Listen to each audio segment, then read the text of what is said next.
I remember several years ago, I was in kind of a dark spot with this wonderful program, Christmas for All. It's the holiday season. We're raising lots of money for people who need help. What was really weighing on me was the fact, not just that a number of the recipients, and we were helping thousands of people a year. Many of them were not appreciative. It had become an entitlement for a lot of the people. I was struggling very much with Christmas for All, with its methodology and how it was operating, primarily because stories of tremendous tragedy and human suffering were being printed in the paper. So we approached the press and said, here's what we would like to see in terms of our entire community changing how it helps. We don't think we're making impact. We don't see people changing. We see the same names year after year applying for these gift cards. We want to make impact with our helping. The transition from making donors feel like they're doing something wonderful to what we're doing today, where it's incredibly effective. The switch has just been dramatic and traumatic for some people. We partnered with 10 what we call referring partners, organizations in this community that do relationship with their people, that know their needs. So we met with them and we said, tell us your needs. And all of them said, really? You really want to know what our clients need? When we partnered with Christmas for All, one of the things that I brought to the forefront was that we have many people who they've never had an eye exam, but they can't see. They know they can't see. They can't read the curriculum for our program. They get headaches and they're very smart, but they can't see. And so I pointed out, hey, is there a way that we could get them eye exams? Their Medicaid doesn't cover that. Is that something that we could do? They said, Maggie, we don't need toys under the tree. We need dental for our people who are recovering addicts and they can't even interview for a job because they don't have teeth in their mouth. We need eyeglasses. We've got smart people in our program, but they can't read the writing because they've never had their eyes examined. We need car repair. Our people are working. They want to work, and they can't get to work right now because of unreliable cars or bald tires.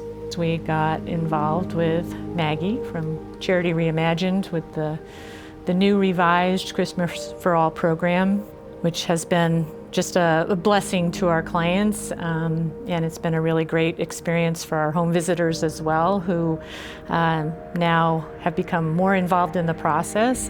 They take the applications to their clients who have expressed a need of some sort, and they help them identify the need that they have in their life, and then they work with them to identify the achievements that they have. I really got involved when I went to work for Heritage Health, and we provide dental care for those that need it. And then we also help our clients and patients by providing an application process for them to ask for help.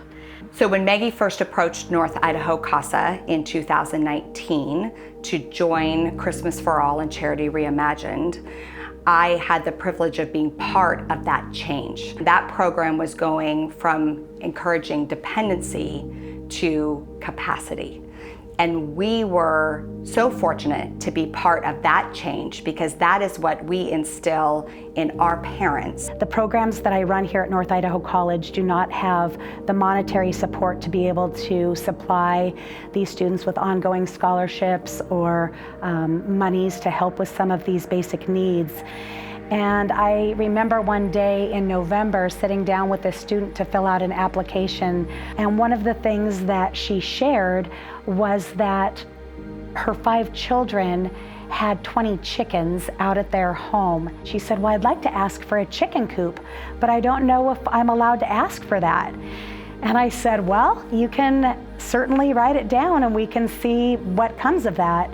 I remember getting a call from Maggie Lyons with Christmas for All. She said, We got her the chicken coop, and I can remember feeling at that moment how excited this student was going to be to have had the one first humble ask that she had asked on that application granted to her, and what that was going to mean for her and her 5 children. At that time, we had no business partners aligned with us to meet these needs. We went out to the community and we said to the business community, we understand that to be sustainable, you cannot continue to donate over and over again, but will you walk alongside us? We want your gifts, your talents.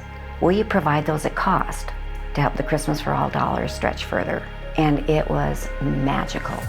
Joshua Thomas, owner of CDA Auto Care here in Hayden, Idaho.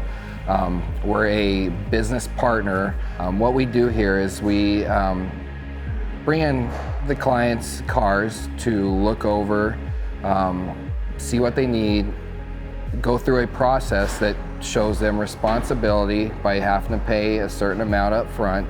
So I got involved with this. Maggie came in to pay for a client's vehicle for a referring partner of theirs. She talked to my manager, asked if she could talk to the owner, and he came back and got me. You know, a lot of us are fortunate enough to have had a good childhood, have had good tools put in our toolbox, and some haven't. So I really wanted to get involved in this. I'm Deborah Stoner, optometrist at Hayden Vision Source. Been in the area about 40 years now.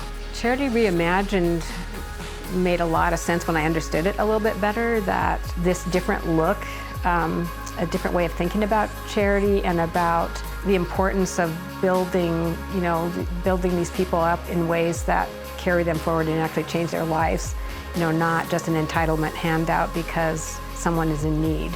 To think about helping, like in this case, like helping with glasses is not just like a handout or a one-time thing, but part of a tool and a part of some processes that work with partners to actually encourage people and give them ways to actually change their lives and move forward. That everyone wants to do good, but recognizing that sometimes what you think is good is not in the best interest of the person you're trying to help. I'm Dan Peach with Comfort City Super Sleep Centers in Coeur d'Alene, Idaho. We are family owned and operated, and we're providing mattresses, furniture, adjustable bases to those that may have specific medical needs, developmental disabilities. Working with Charity Reimagined, we've had a couple people already that we've set up nice mattress sets for them. My mom's philosophy growing up was a hand up, not a handout, and more than happy to help somebody, especially those that are striving to help themselves. What's so exciting for us to see is someone who came in who didn't really want to be here, who didn't think they had anything to offer. They're now wanting to give back. They're now wanting to pay it forward. And something just as simple as eyeglasses or a computer or a desk can really change where they end up. We have lots of resources in our community for food and even some for housing and for gas cards and all those kind of things. But this is really by application and really try to make a difference in someone's life so that we can change a life. And I think we'd all rather change a life one at a time than hand out 1,000 $30 gift cards, because we're not changing anyone's life that way.